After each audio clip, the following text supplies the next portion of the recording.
Alright, so in this video, we're gonna be breaking down Madden Mobile versus NBA 2K.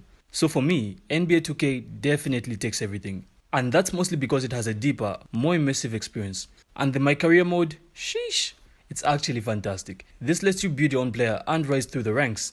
Plus, the graphics are top notch, especially considering it's a mobile game. And to top it all off, the card collecting aspect kind of adds a strategic layer. But on the other hand, Madden feels a bit more arcadey. I don't know. So while it's fun and quick to pick up, it lacks the depth and the realism of NBA 2K.